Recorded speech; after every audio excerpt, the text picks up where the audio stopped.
여러분 반갑습니다. 오늘도 벌크업 조직신학 함께 공부할 수 있도록 함께 해주신 여러분 감사합니다. 이 시간 함께 주기도문으로 기도하시고 오늘 공부를 시작하도록 하겠습니다. 하늘에 계신 우리 아버지여, 이름이 거룩히 여김을 받으시오며 나라 임하옵시며 뜻이 하늘에서 이룬 것 같이 땅에서도 이루어지이다. 오늘날 우리에게 일용할 양식을 주옵시고 우리가 우리에게 죄 지은 자를 사하여 준 것 같이 우리의 죄를 사하여 주옵시고 우리를 시험에 들지 말게 하옵시고 다만 에게서 구하옵소서. 대개 나라와 권세 영광이 아버지께 영원히 있사옵나이다. 아멘. 오늘은 지난 시간까지 기독론 중 그리스도의 신분에 관한 그러한 내용들, 그 중에 승귀의 신분에 관한 그러한 내용들을 공부하고 있습니다. 이 승귀, 그리스도의 어떤 부활과 승천, 이러한 부분들과 관련되어서 중요한 그러한 여러 가지 이론들을 지난 시간에 다루었는데, 이 승귀의 네 단계에 대해서 지난 시간에 다루었습니다. 즉, 첫 번째는 이제 부활이 이제 승귀의 첫 번째 단계이다 라는 그러한 내용들이고, 두 번째는 승천, 그리스도의 승천에 관한 그러한 내용들, 그리고 세 번째는 하나님의 우편에 앉으셨다라는 그러한 내용들, 마지막으로는 그리스도의 육체적 재림에 관한 내용들이 그리스도의 승귀와 관련된 네 가지의 단계로 간주된다라는 것입니다.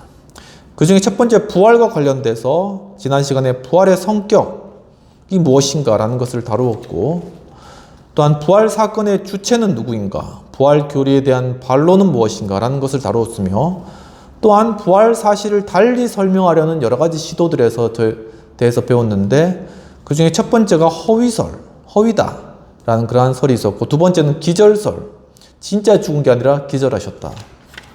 세 번째는 환상이다, 제자들이 흥분된 심리 상태에서 본 환상이다라는 것이죠. 네 번째로는 신화설이라는 것이 있습니다. Mythical Theories라고 해서 새로운 신화학파가 등장해서 환상설과 유령설을 포기하거나 최소한 배제해버리고 바벨론 및 기타 근동 국가들로부터 유대교에 도입된 개념들의 도움으로 부활 전설을 설명하라고 하고 있는 것이 바로 이 신화설이라고 하겠습니다. 이 학파에서는 고대 근동 종교의 신화 속에 부활 기사와 유사한 내용이 있다라는 것이죠. 그러니까 고대 근동 종교에도 부활이 있는 것처럼 이러한 고대 근동 종교의 개념이 왔다라는 식으로 부활을 설명하려는 시도인 것입니다. 또한 사실상 부활 기사가 이교 신화에서 유래되었다는 그러한 주장인 것이죠. 이 설은 몇 가지의 형태로 제안되었지만 어느 것이나 모두 근거가 없다는 점에선 동일하다는 것입니다. 그것은 복음서 기사를 이교 신화로 연결짓는 과정상의 엄청난 독단성으로 특징 지어지고 양자를 연결하는 데는 실패했다는 것이죠. 더욱 이 설은 성경에 나타난 어떤 사실들을 철저하게 무시하고 있다라는 것입니다. 다섯 번째는 부활의 교리적 의미가 되겠습니다. 우리가 그리스도의 육체 부활을 믿거나 아니면 한갓 관념적 부활을 믿거나 간에 거기에 어떤 차이가 있는가 하는 의문이 일어날 것입니다. 현대 자유주의 신학 측에서는 예수님의 부활은 영적 생존으로서의 의미를 제외하고는 기독교 신앙에 아무런 참된 중요성을 갖지 못한다라고 자유주의 신학에서는 생각한다고 합니다. 육체의 부활의 믿음은 본질적인 것이 아니며 기독교에 아무런 영향도 미치지 않다고 생략해버릴 수가 있다. 이것이 자유주의 신학의 주장인 것입니다. 하지만 바르트와 브루너의 견해는 이와는 다른데, 그들은 부활의 역사성을 믿고 있다는 것이죠. 그러나 그것은 단지 역사의 문제로서 역사가가 재능껏 다룰 일이지 신앙의 대상은 아니라고 또 그렇게 주장을 한다는 것입니다. 중요한 요소는 부활 사건에서 신성이 역사의 과정 속으로 뚫고 들어온 것과 이로써 예수님의 미지성이 제거되고 하나님께서 당신을 계시하셨다는 사실이다라는 것이죠. 역사가들은 이를 서술할 능력이 없지만 신자들은 이를 믿음으로 받아들인다고 하였습니다. 부활신앙은 분명히 교리적으로 중요합니다. 예수님의 육체의 부활을 부인하면 성경 저자들의 진실성도 공격하지 않을 수가 없는데 그것은 그들이 부활을 분명한 사실로서 서술하고 있기 때문인 것이죠. 그러니까 부활이 틀어지면 다른 모든 가르침이 틀어질 수가 있다는 것입니다. 이는 부활이 성경의 신빙성에 대한 우리의 믿음에 영향을 미침을 의미하는 것이죠. 더구나 그리스도의 부활은 증거적 가치를 갖는 것으로 묘사되고 있다는 것입니다. 그것은 그리스도가 하나님께서 보내신 선생 요나의 표적이며 하나님의 참 아들이셨음을 입증하는 결정적 근거인 것이죠. 그리스도가 부활했다는 것이 곧 예수님께서 하나님이시구나, 하나님의 아들이시구나 하는 것에 대한 가장 확실한 증거가 된다는 것입니다.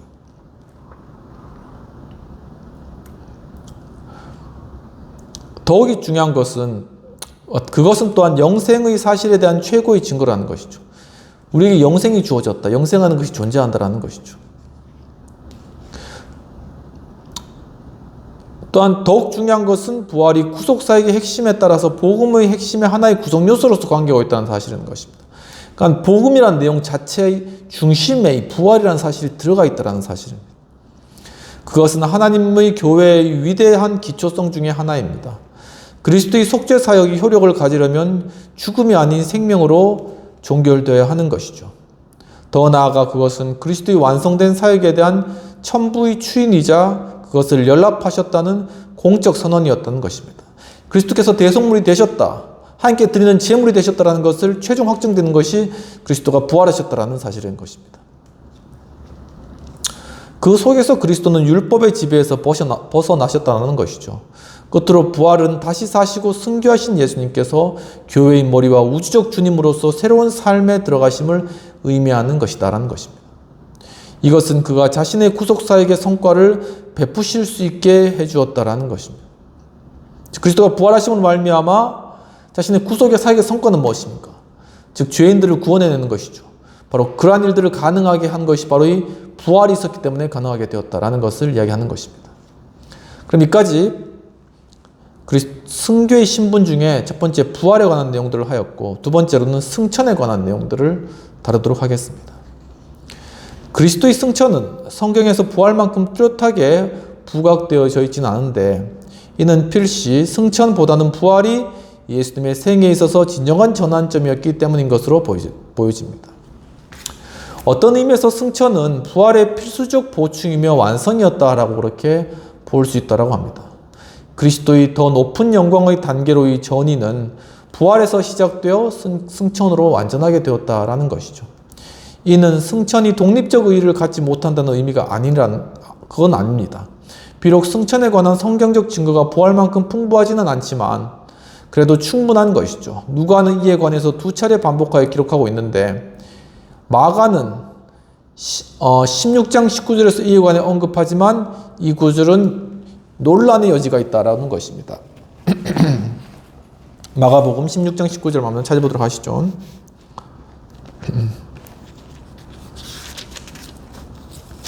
마가복음 16장 19절입니다.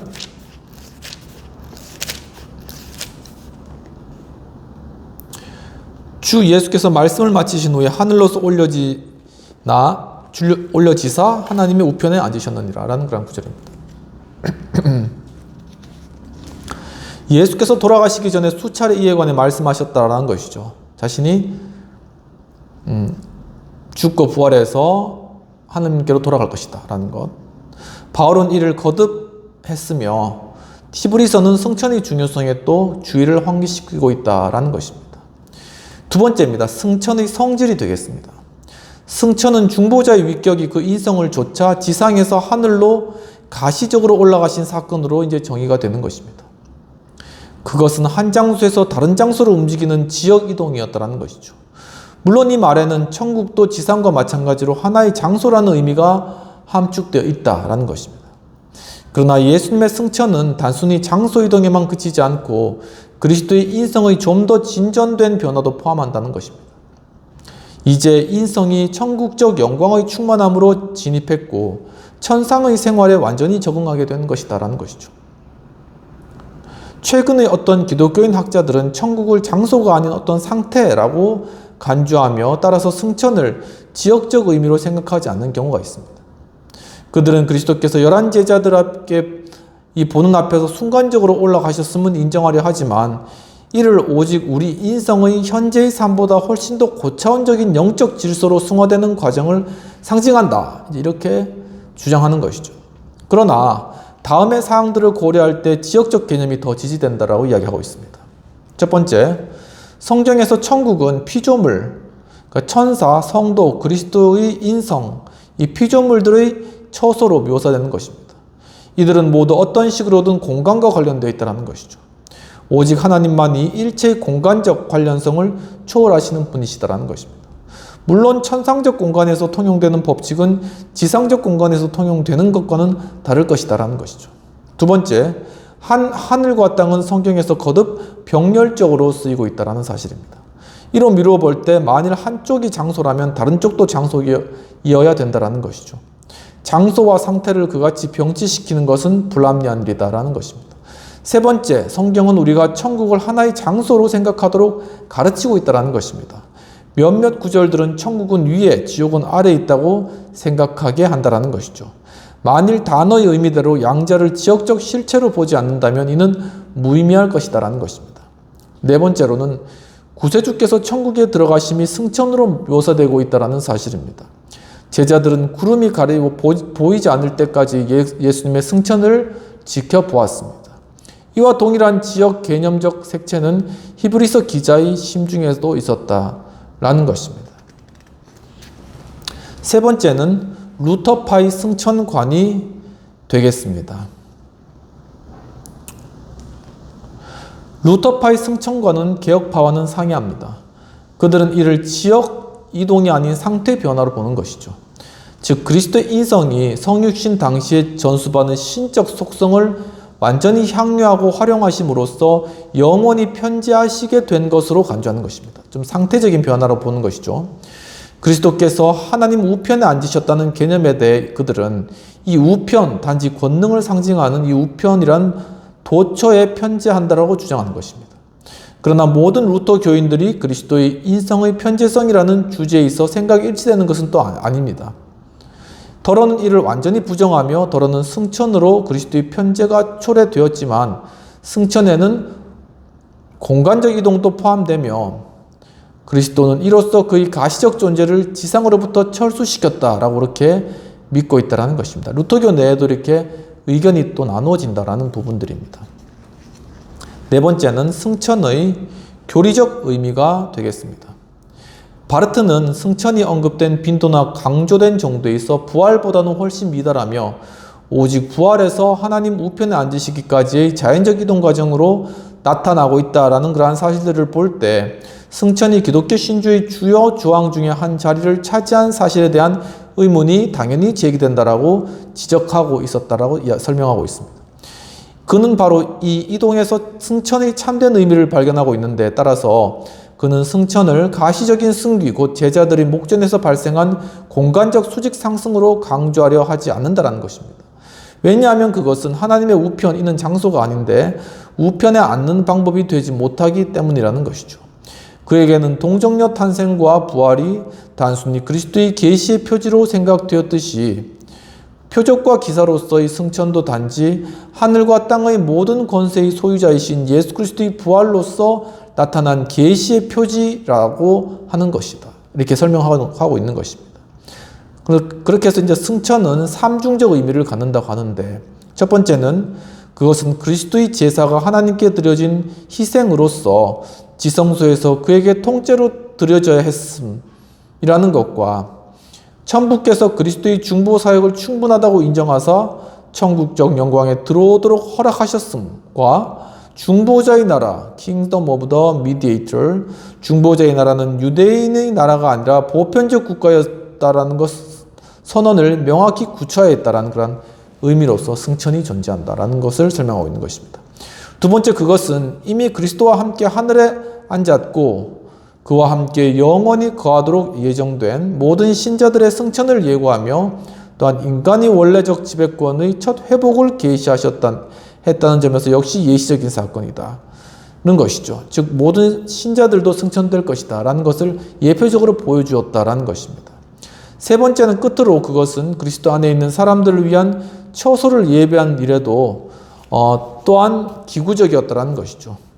주님 자신이 제자들을 위한 처소를 예비하기 위해서 아버지께 가야 할 필요성을 지적하신 바가 있다라는 것입니다. 요한복음 14장 2절과 3절이 되겠습니다.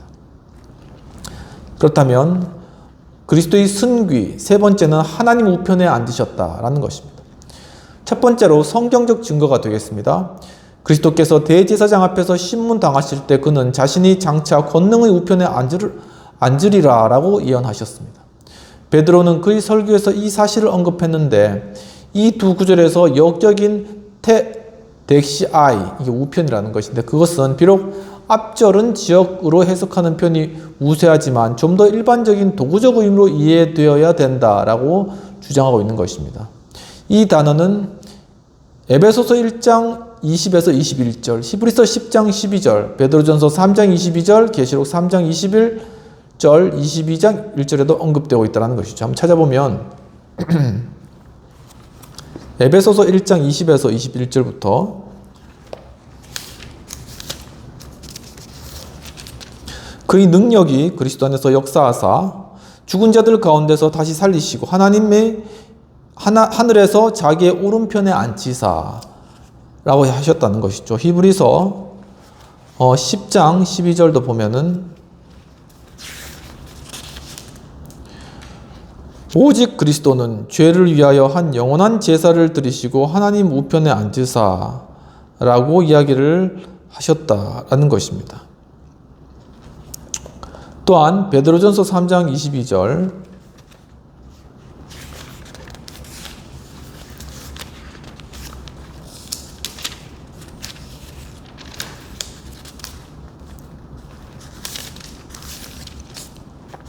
그는 하늘에 오르사 하나님 우편에 계시니 천사들과 권세들과 능력들이 그에게 복종하느니라 라는 말씀. 그리고 계시록 3장 21절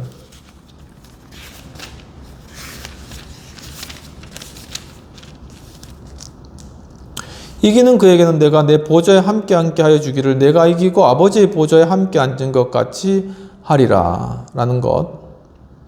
그리고 22장 1절 또 그가 수정같이 맑은 생명수의 강을 내게 보이니 하나님과 및 어린 양의 보좌로부터 나와서 라는 그런 말씀이 되겠습니다.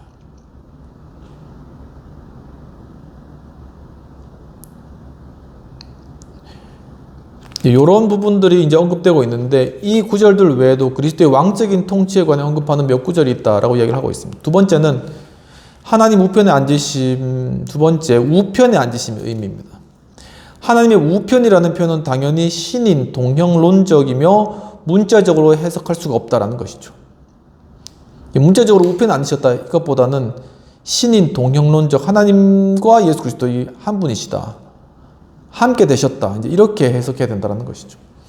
여기서 사용되는 표현은 시편 110편 1절 내가 내 원수들로 내 발판이 되게 하기까지 너는 내 오른쪽에 앉아있으라 에서 이루어야 하는 것이다 라는 것입니다. 왕의 오른쪽에 앉는다는 것은 단순히 명예의 표시이지만 통치의 참여 그리고 결과적으로 명예와 영광의 참여를 상징하기도 하는 것입니다. 그리스도의 경우 그것은 의심의 여지 없이 중보자가 교회와 우주에 대한 지배권을 받으신 것과 그에 합당한 영광에 참여하게 되셨음을 가리키는 것이죠. 이 말은 지금까지 그리스도가 시온의 왕이 아니었다는 그러한 말이 아니라 이제 공식적으로 신인으로 취임하신 것과 교회와 하늘과 땅의 통치권을 받으사 장엄하게 그에게 위임된 권세를 실제로 집행하기 시작하셨다라는 그런 의미로 보아야 된다는 것입니다. 이것은 그리스도의 하나님 우편에 앉으심은 그가 천지를 다스리도록 임명받으신 것과 그에게 위임된 지배권의 소유를 정식으로 허락받으신 것, 그리고 이를 오직 한 번만이 아니라 심판하기 위해 재림하시기까지 계속 소유하도록 허락받으셨다라는 말과 동일하다는 칼빈의 지적과 완전히 일치한다라는 것입니다. 그리스도가 하나님 우편에 앉으셨다고 한 성경의 표현으로부터 승천하신 부활주의 생활은 휴식의 생활인 것으로 유추하는 것은 명백히 잘못인 것이죠. 하나님 우편에 앉으셨기 때문에 이제는 휴식하신다, 쉬신다 이렇게 이제 보는 것은 잘못이라는 것입니다. 그것은 끊임없이 활동하는 생활인 것인데 성경의 진술은 다양합니다. 그리스도는 하나님 우편에 앉으신 것으로 묘사되고 또한 단순히 하나님 우편에 계신 것으로 또는 서 계신 것으로도 이야기되고 있는 것이죠. 심지어 7 촛대 사이를 걸어 다니시는 것으로도 묘사되고 있다는 것입니다. 또한 하나님 우편에 앉으셨다는 개념에서도 자연스럽게 도출되어서 그의 왕적 위엄과 통치에 대한 강조로 인해서 그가 하늘에 계시는 동안 수행하시는 사역은 오직 통치적인 것이요 따라서 예언적이거나 제사장적인 것이 아니라고 결론짓는 것도 여전히 마찬가지로 잘못이다라는 것입니다. 그러니까 더 이상 예언이나 제사장적이 아니다. 오직 통치만 한다. 이렇게 보는 것도 잘못이라는 것이죠. 그렇다면 앉으신 동안의 하나님 우편에 앉으신 동안의 그리스도의 사역은 무엇인가라는 것입니다.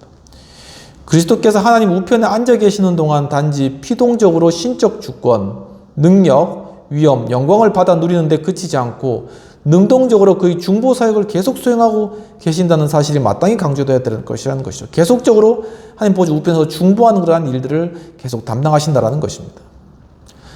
첫 번째로 성경은 매우 빈번하게 그리스도의 앉으심을 그의 왕적 통치와 연결짓고 있으므로 당연히 그의 왕적 사역을 먼저 고찰해야 되는데 그는 그의 성령으로 교회를 통치하시고 보호하시며 또한 그가 임명한 직분자들을 통해 다스리신다라는 것입니다. 그의 수하에는 천상의 모든 세력들이 결집되어 있다는 것이고 천사들은 그의 사자로서 항상 성도들에게 그의 복을 전하고 주변의 위험으로부터 보호할 준비를 하고 있다는 것이죠. 그는 자연계의 모든 세력과 하나님의 나라에 대적하는 모든 세력들에 대해 권위를 행사하시며 최후의 원수를 굴복시키실 때까지 계속 통치하실 것이다 라는 것입니다. 두 번째는 그러나 그의 사역은 왕적 통치에만은 국한되지 않는다라는 것입니다.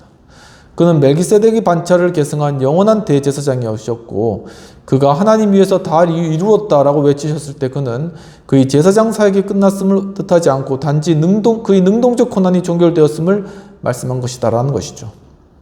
성경에서도 그리스도의 하나님 우편에 앉으심이 그의 제사장 사역에 연결되었다라고 그렇게 많은 구절에서 보고 있는 것입니다. 그리스도는 끊임없이 하나님의 사죄의 은혜의 허락을 위한 충분한 근거로서 천부께 그의 완성된 제물을 드리고 계시는 것입니다. 그는 부단히 그의 제사 사역을 종효하시며 이를 죄인들의 칭의와 성화에 유하게 하시는 것이죠. 더 나아가 그는 그의 백성들을 위해서 항상 중보하시며 그들이 그의 완성된 희생제사의 근거를 용납하도록 세상에서 안전하게 보호되며 그들이 기도와 봉사가 하나님께 연락되도록 간구하고 계신다라는 것입니다. 그러니까 하나님께서 예수 그리스도께서 본인의 몸으로 직접 희생제사 제물이 되셔서 자신의 몸을 바치셨고 이제는 대제사장이 되셔서 이 희생 제물에 대해서 이것을 가지고 사람들의 영혼을 정결하게 하고 구원받게 하고 그 영혼들을 취하는 일들을 담당하고 계신다는 것이죠.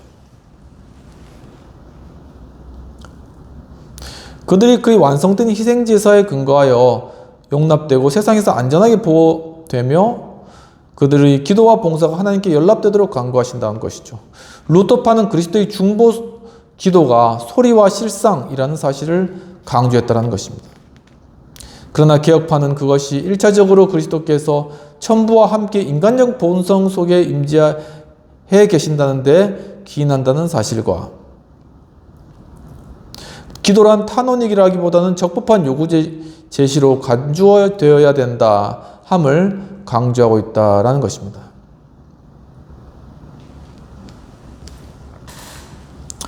세 번째로는 그리스도는 또한 성령을 통하여 그의 예언사역을 계속하신다라는 것입니다. 제자들을 떠나 가시기에 앞서 그는 그들의 기억을 돕고 새로운 진리를 가르치며 그들을 모든 진리로 인도하고 그리스도의 충만함으로 부여하게 하기 위해 성령을 보내신다라고 약속하신 것이죠. 그 약속은 오순절날 실현되었고 그날 이후 그리스도는 성령 안에서 여러 모양으로 우리의 큰 선지자로서 역사하셔서 쓰며 성령의 영감으로 사도들과 하나님의 말씀의 사역자들의 설교로 교회를 인도하시고 또한 진리의 기둥과 토로 삼으심으로 그리고 신자들의 마음과 삶 속에 진리를 실현시킴으로써 일하고 계신다라는 사실입니다. 그러면 네 번째는 그리스도의 육체적 재림이 되겠습니다. 첫 번째, 승귀의 한 단계로서의 재림입니다.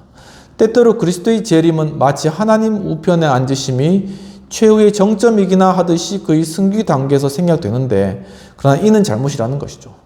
정점은 인간의 손에 순환당하신 그분이 심판주의 자격으로 재림하실 때 도달하는 것이다라는 것입니다. 그 자신이 이를 중보자적 특권이라고 말씀하셨고 재림하는 부분들과 관련다해서 사도들도 이와 같이 증거했습니다. 심판주로서의 그리스도의 임명을 증거하는 구절들 외에도 그의 심판 행위에 관한 몇몇 언급이 성경에 나오고 있는 것입니다. 두 번째로는 재림을 가리키는 성경적 용어가 되겠습니다.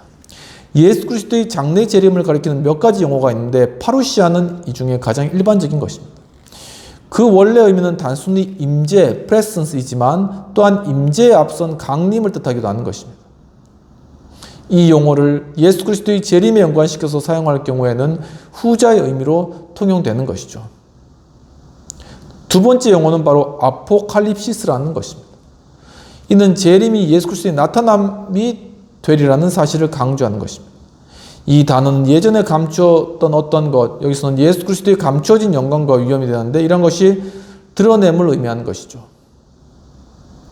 이것이 함축한 뜻은 드러나는 것이 무언가 영광스러운 존재라는 것입니다. 세 번째는 그리스도의 재림의 방식이 되겠습니다. 혹자는 그리스도의 재림을 과거의 사건으로 보고 그의 재림 약속은 그가 성령으로 강림하셨을 때 성취되었다라고 그렇게 주장하시는 것이죠. 그들은 요한복음 14에서 16장의 약속을 언급하면서 파루시아는 단순히 임재를 의미하는 것으로 해석한다는 것입니다. 그런데 어떤 의미로는 그리스도께서 성령으로 정말 재림하셨으며 오늘날 성령으로 교회 안에 임재하게 계신다고 할 수도 있습니다. 그러나 이는 영적 재림이었고 이에 반해 성경은 그리스도의 육체적 가시적 재림을 대망하도록 또한 가르치고 있는 것이죠. 심지어 오순절 이후에도 그리스도의 재림을 기대하도록 교훈하고 있는 것입니다. 네 번째는 그의 재림의 목적이 되겠습니다. 예수 그리스도는 세상을 심판하시고 그의 백성들의 구원을 완성시키기 위해서 재림하실 것입니다. 세상 사간에 인간과 천사들이 그 앞에서 그들의 행위에 관한 기록에 의해 심판받을 것입니다. 재림은 악인에게는 무서운 심판으로 그러나 성도들에게는 영원한 영광의 복으로 임할 것입니다. 그는 악인들에게는 영벌을 선고하시지만 그의 백성들은 정식으로 자기 소유로 인정하시고 그의 영원한 나라의 완전한 희락으로 인도하실 것입니다. 이것은 예수 그리스도의 완성된 승리의 표지가 될 것이다 라는 것이죠. 다섯 번째는 재림 교리에 대한 반론이 되겠습니다. 예수 그리스도의 재림에 대한 유력한 반론은 그의 육체, 부활 교리에 대한 반론이 교와 같이 합니다. 만일 육체의 부활과 승천이 없다면 하늘로부터의 육체의 재림도 있을 수가 없습니다. 양자는 똑같이 불가능해지며 이와 관련한 성경의 가르침은 단지 미개한 시대의 생경한 표현에 불과하게 되는 것이죠. 예수님께서는 분명히 당시의 세속적 견해를 취하셨고 이는 미래에 관한 그 예언적 말씀 속에 반영되어 있습니다. 우리가 진술하고 소망할 수 있는 유일한 재림은 권능으로 지상에 윤리적 왕국을 세우기 위해 오시는 재림일 것입니다. 라는 것이 되겠습니다. 깊은 연구를 위한 질문을 한번 읽어보고 마치도록 하겠습니다. 그리스도의 부활에 관해 어떠한 역사적 증거가 있는가? 고린도전서 15장 8절은 부활 후 주님의 출현이 주관적 환상이었음을 입증하는가? 부활 기사의 형성에 어떤 신화들이 개입된 것으로 추정되는가? 다음 구절들은 예수님의 부활 후 상태에 관해 어떤 시사를 하고 있는가? 영체, 신령한 몸, 육체의 차이는 무엇인가? 신약 성경에서는 영과 영적인 몸과 육체와 대립되는 개념인가? 과학적 사고로는 하나님 천국을 하나의 장소로 생각하는 것이 불가능한가? 성경에서 하늘과 하늘의 장소보다 상태를 가리키는가? 현대신학에서 천국을 단지 사후에 들어가게 되는 하늘은 하나의 상태로 간주하는가? 이 같은 입장은 에베소서 2장 6절에 실제로 지지되는가? 구약은 승천과 하나님 우편에 앉으심에 관해 언급하고 있는가? 그리스도의 인성의 편재성에 관한 루터파의 교리에 대해 어떤 중단 반론이 있는가? 성경은 그리스도의 재림이 임박한 것으로 간주하고 가르치는가? 라는 것이 되겠습니다. 여기까지 하고 다음 시간에는 그리스도의 직분 제3부 서론으로 선지자직에 관한 내용들을 하도록 하겠습니다. 기도하고 마치도록 하겠습니다. 하나님 아버지, 또한 오늘 예수 그리스도의 승귀의 그러한 내용들, 부활과 승천에 관한 부분들을 배웠습니다.